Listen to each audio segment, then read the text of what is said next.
Hello and welcome to Cambridge for Kids History Podcasts, with me, Matthew Brooks. I'm an archaeologist and I love history, and in these podcasts I would like to share my knowledge and discoveries with you. This is episode 2 of the Rise of the Roman Empire series. In this episode we go right back to the formation of the Roman Republic, their creation myths, and how Rome, the capital city, was founded. This began the slow but steady domination of neighbouring civilizations brought about by merciless warfare in what was known as the Roman Conquest and Expansion, to war.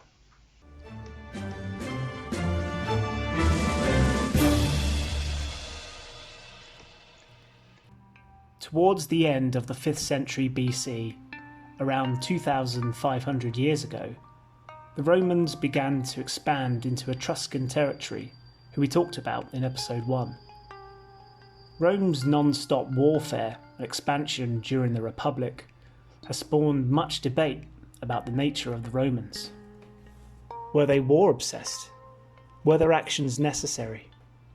Keep listening and make your own mind up. But what we know from history is that ancient Roman historians, who are often loyal senators, believe that Rome always went into war in self-defense. And they wrote books supporting it while twisting and lying about the facts that didn't fit this view. Rome's relentless expansion was more often responsible for irritating its neighbours to fight in self-defense. Roman consuls, the leaders of Rome, similar to a president today, who led the Roman legions into battle, often encouraged war rather than peace, because victory against their enemies gained them personal glory back home.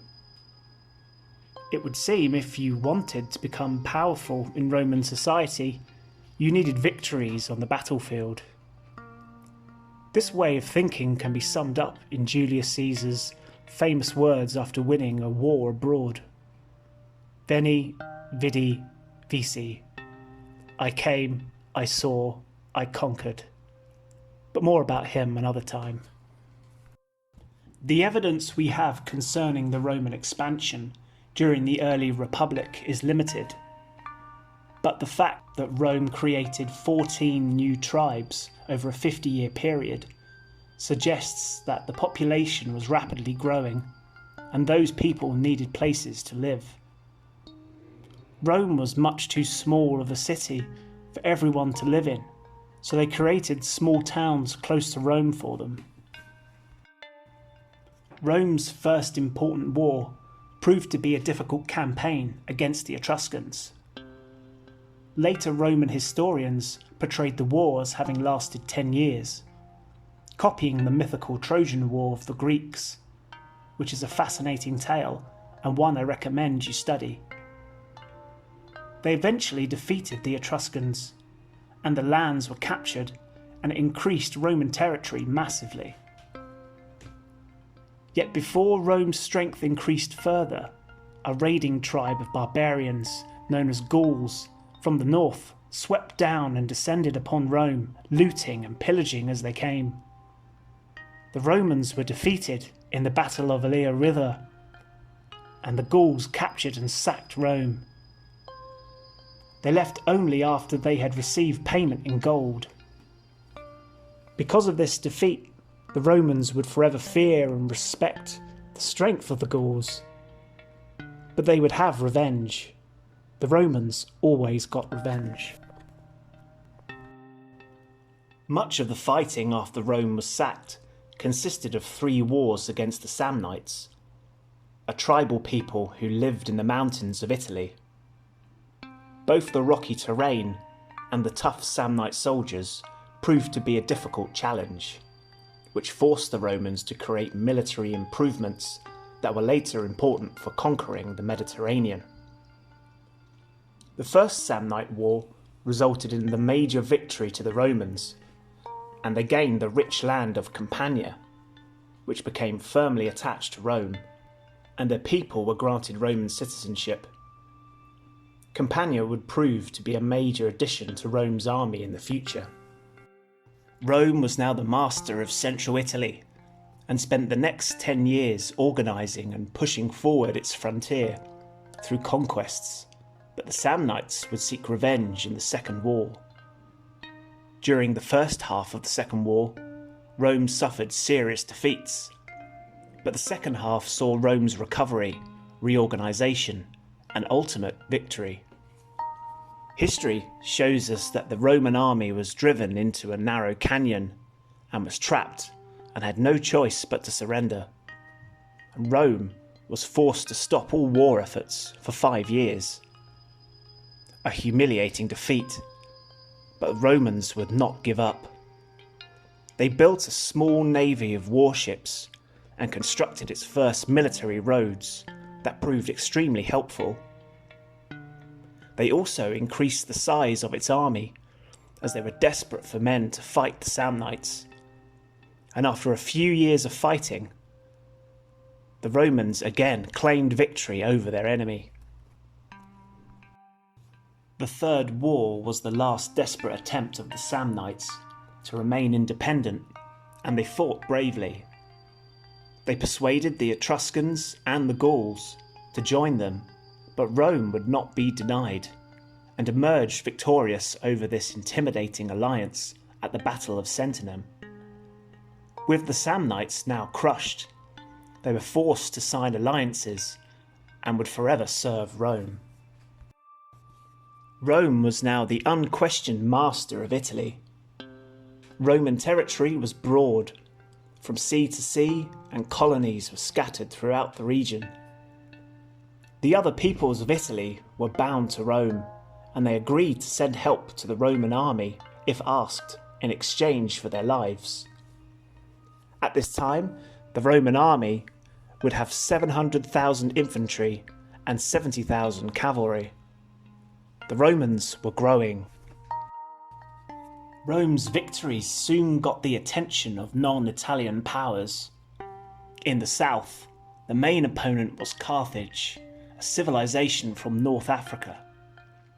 The Carthaginians tried to seize Sicily, an island off the coast of southern Italy, in Roman control.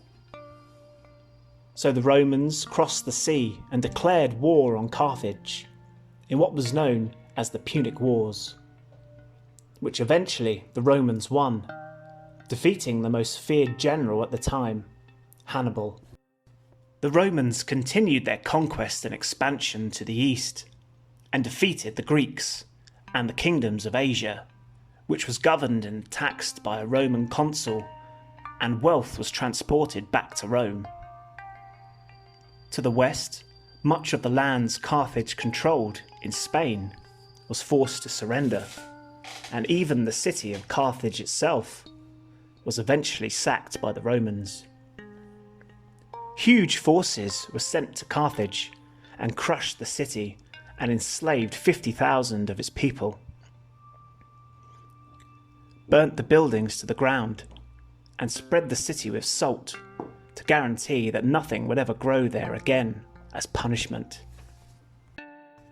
The Romans placed a high value on success in war and celebrated their achievements in a parade through Rome in what was called triumphs, where glittering riches from defeated lands were on show. Once Rome had conquered a country, it became a province, and each province was to be run according to a set of rules drawn up by the conquering commander, who had become a governor. The governor's main duties were to keep order and security, and to collect money. An army was stationed in the region to deal with any threats and disorders, such as bandits, and prevent rebellions. With huge regions of land now under Rome's control, vast amounts of slaves became a problem. What would the Romans do with so many people? Why, free them, of course. It was a genius idea that no other society had done before, and it paid off. The slaves became freemen and gained Roman citizenship in exchange for their loyalty. They would also be pushed into service of the Roman army, which kept the Roman war machine moving into new territories with even bigger armies.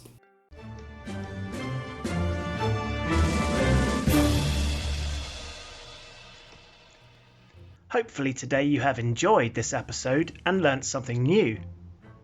If you like this podcast, be sure to subscribe so you never miss another episode.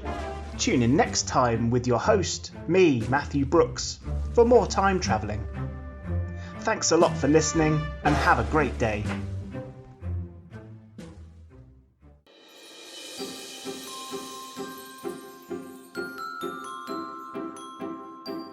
Hey, Daniel here from the Happy-Go-Lucky Podcast. The show you've just been listening to is part of the new and upcoming Podicon Go podcasting network. What is Podicon Go, you ask? We're a group of independent creators that are committed to creating, distributing, and supporting content that is clean, fun, and appropriate for all ages. Thank you for listening. Be sure to hit subscribe and show your love for this show with a 5-star review. Every time you do, you're helping to support family-friendly content for everyone to enjoy.